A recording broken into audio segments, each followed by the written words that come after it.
गाव म्हटलं की पहिलं आठवतं ते रम्य बालपण. सह्याद्री पर्वतरांगांच्या कुशीत आणि सुंदर जंगलाने वेढलेल्या गावात तुम्ही कधी राहिलात काय? नसेल तर तो स्वर्गीय आनंद घ्याच एकदा. माझं भाग्य म्हटलं तर काही वावगं ठरणार नाही. मी खरंच खूप भाग्यशाली आहे की मी अशा गावात राहिलो, वाढलो आहे. माझ्या आयुष्याचं मूळ येथेच याच अशाच मातीत राहिलं आहे. आणि आता जगात कुठेही असलं तरी या मातीशी, इथल्या लोकांशी जी नाळ जोडलेली आहे ती नेहमीच मुळाशी नातं जोडून देते. माझ्या गावाचे नाव आहे जेऊर. सह्याद्री पर्वतरांगांच्या कुशीत वसलेलं एक छोटंसं गाव माझं जेऊर.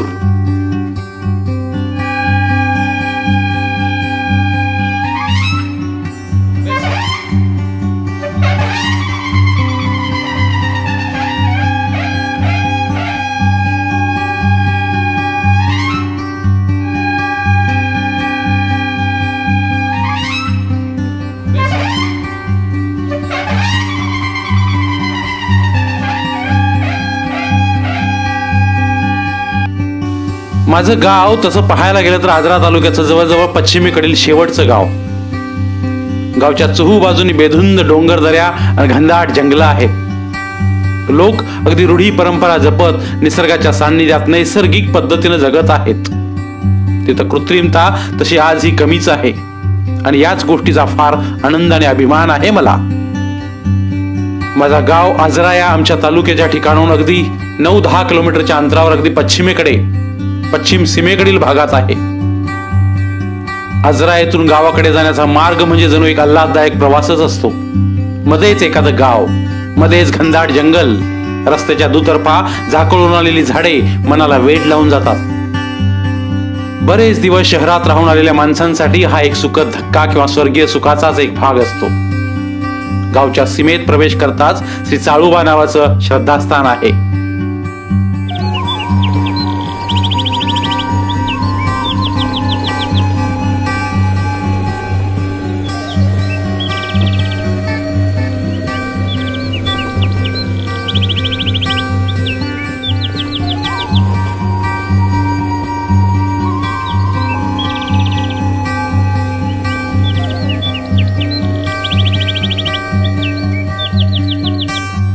श्री क्षेत्र चाळोबाच्या ठिकाणावरून तर अगदी आजरा आणि आजूबाजूच्या पंचक्रोशीचे विहंगम दृश्य पाहायला भेटते.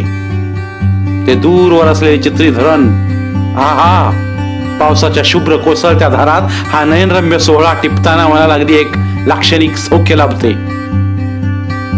गावच्या अलीकडेच उंच निलगिरीची झाडे आहेत. तिथे तर अगदी फिल्मी अनुभव येतो मनाला. गावात राहणारे लोक तसे साध्या राहणीमानातच राहतात, पण मनाचा मोठेपणा एकदा अनुभवाच तुम्ही. गावची लोकसंख्या काही इतकी जास्त नाही. गावातील प्रत्येक जण अगदी एकमेकांच्या सवयीपासून ते आवडी निवडी पर्यंत एकमेकांना ओळखतो. एक बांधिलकी आहे गावात. गावातील प्रत्येक सण अगदी ज्येष्ठांच्या सल्ल्याने आणि चालत आलेल्या परंपरेने होतो. मग तेथे कोणतीही लापरवाही केली जात नाही. गावच्या हिताचे सर्व निर्णय अगदी एकमताने घेतले जातात.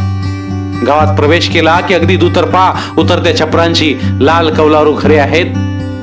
आता तर थोडी पक्की घरेही होत आहेत. माझ्या गावालगतच्या पंचक्रोशीतली गावे, वसाहती यांना धरण क्षेत्र असं घोषित केल्यामुळे गावातील लोकांनी पक्क्या आधुनिक प्रकारांच्या घरांना इतकं महत्व नाही दिलं. पण यामुळे का होईना दुर्मिळ होत चाललेल्या गावचा पारंपरिकपणा अजूनही तसाच आहे. गावच्या वसाहतीच्या अगदी शेवटी गावाचं ग्रामदैवत श्रद्धास्थान बामणा देवीचं भव्य मंदिर आहे. शेजारीच आमची गावाची प्राथमिक शाळा आहे. मंदिराचं आणि शाळेचं अंगण म्हणजे गावातील बालगोपाळांचं खेळांचं मैदान, ज्याची दालनं नेहमीच उघडी असायची सर्वांसाठी. जिथं ऊन, वारा, पाऊस यांची चिंता न करता आम्ही ही भान विसरून खेळायचो लहानपणी.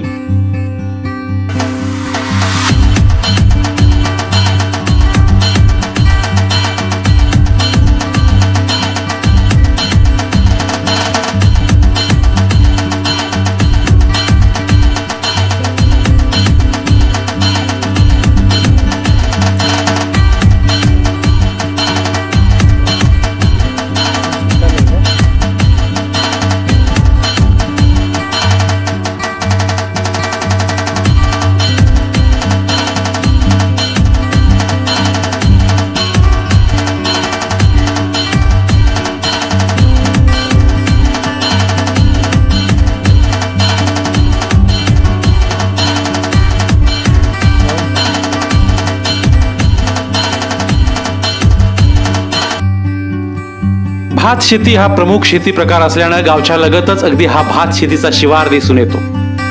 याशिवाय लोक नाचणी, भुईमूग, ऊस, काजू ही पिके देखील घेतात. शेतीला जोडधंदा असले पशुपालन, कुक्कुटपालन, दुग्ध व्यवसाय याचीही संसाराचा गाडा चालवण्यासाठी मदत होते. गावाची वस्ती ही एका छोट्या टेकडीच्या पायथ्याशी असल्यानं आता त्या उंच भागावर पण बऱ्यापैकी वस्ती वाढली आहे. आणि शाळेचं ठिकाण इतक्या सुंदर ठिकाणी आहे की तिथून अख्ख्या भात शेतीचा शिवार तुमच्या नजरेत येतो. परिसर अभ्यासाचा, शेतीविषयीचा पाठ गुरुजी जेव्हा शिकवायचे तेव्हा मन अगदी चिंब पावसात भिजत अख्ख्या शिवाराची सैर करून यायचे.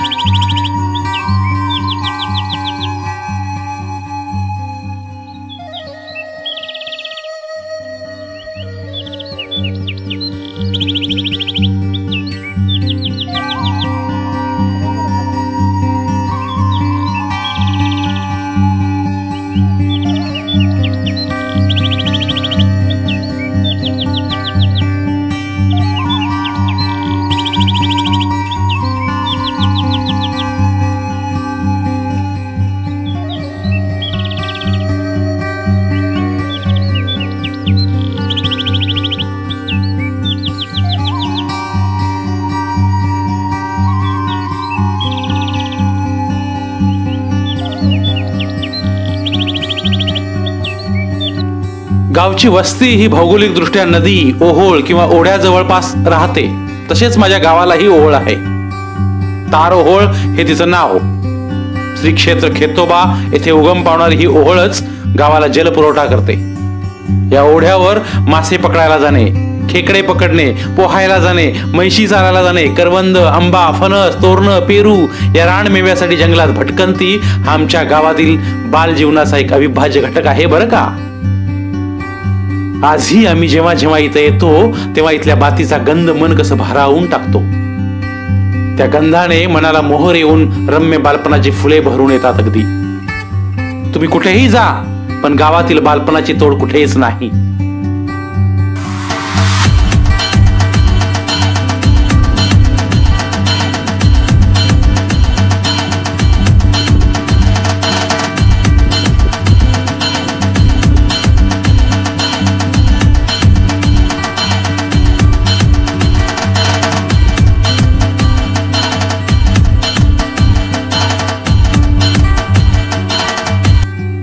आपण कुठेही असलो तरी तुमच्या भोवतालच्या लोकांनी, समाजाने, तुमच्या भोवतालच्या निसर्गाने जे काही तुम्हाला दिलंय, तुम्हाला घडवलंय ते तुमच्या आयुष्याच्या प्रत्येक परिस्थितीतून मार्ग काढण्यासाठी तुम्हाला समर्थ बनवत असतं. आणि मला खात्री आहे की हे मी माझ्या गावाकडून, तिथल्या लोकांकडून भरपूर काही शिकलोय. माझ्या गावात रूढी, परंपरांना विशेष महत्व दिलं जातं. याशिवाय ज्येष्ठांचा आदर, अबल वृद्धांना प्रेम तर भरपूर भेटतच. शिवाय प्रत्येक घराचं दालन तुम्हाला कोणत्याही मदतीसाठी खुलच असतं. कोणी अनोळखी व्यक्ती जरी गावात आली तरी ती नक्कीच उपाशी राहणार नाही याची खात्री आहे मला. इथल्या प्रत्येक घरातील एक तर तरुण जरी उदरनिर्वाहासाठी शहरात असला तरी त्याचा जीव इथल्या प्रत्येक सणात आणि रूढी परंपरेत गुंतलेलाच असतो. एखाद्याच्या आनंदात, दुःखात किती सहभागी व्हावं हे जर शिकायचं असेल तर त्याचं आदर्श उदाहरण म्हणजे माझा गाव जेऊर.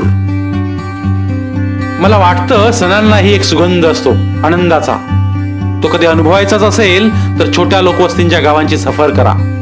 तुम्हाला नक्कीच आनंदाचा, सुखाचा गंध काय असतो याची प्रचिती येईल. काही माहोलच वेगळा असतो. ते प्रत्येक घरातून येणारा धूप, अगरबत्ती यांचा गंध, आहा हा, आजही आठवलं तरी मनात अगदी आनंदी आनंद होतो. त्यातल्या त्यात माझ्या गावात गणपती उत्सव आणि सप्ताहरनामाचा असे दोन प्रमुख आणि अतिविशेष असे हे सण मोठ्याने साजरे करतात. याशिवाय वृक्ष संवर्धन, वृक्षारोपण, दिवाळी, दसरा, शिमगा अगदी पारंपरिक पद्धतीने केले जातात.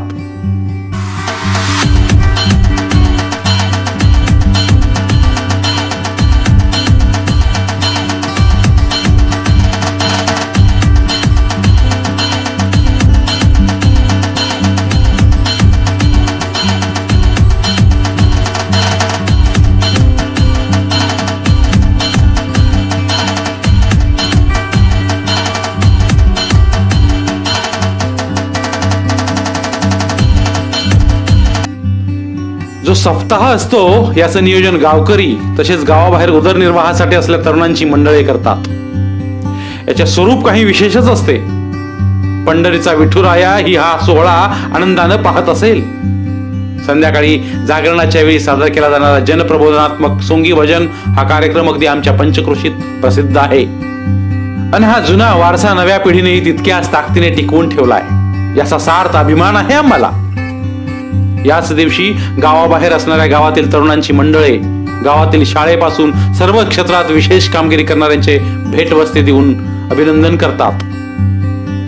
दुसऱ्या दिवशी दिंडीचा कार्यक्रम असतो आणि सांगता करतानाचा रिंगण सोहळा अगदी भक्तिमय वातावरणाचे पुष्प उधळत असतो सर्वांवर. इथं जणू स्वर्गीयपणाच उतरतो. जिथं दुःखाचा लवलेशही नसतो, सर्वत्र एक पवित्र आणि मंगलमय आनंदाची अनुभूती होते.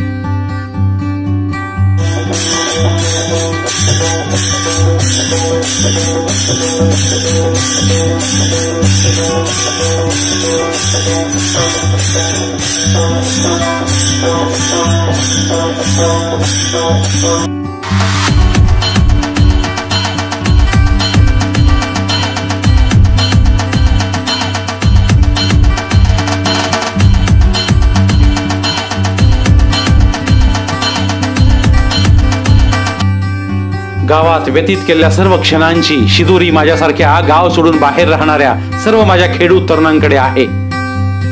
आणि या सुखद गोष्टींची जेव्हा जेव्हा भूक वाटते तेव्हा तेव्हा तो अगदी मनमोकळेपणाने शिदोरी उघडून त्याचा मनमुराद आनंद घेऊ शकतो. व्यापक आणि शहरातील कृत्रिम जीवनात या गावाकडील जीवनाचे महत्व प्रत्येक जण अनुभवत असेल.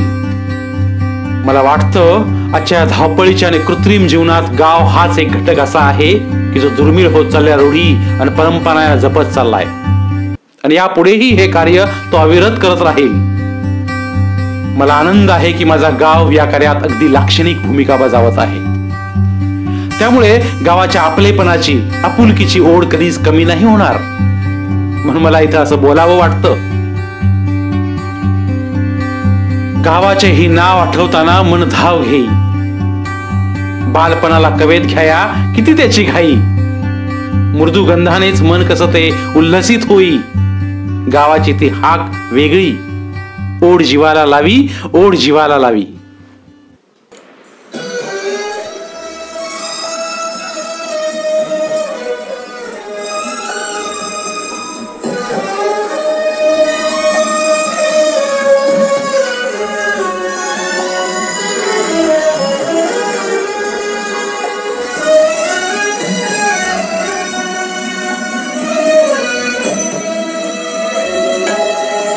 तू बुद्धि दे, तू तेज दे, नवचेतना विश्वास दे. तू बुद्धि दे, तू तेज दे, नवचेतना विश्वास दे.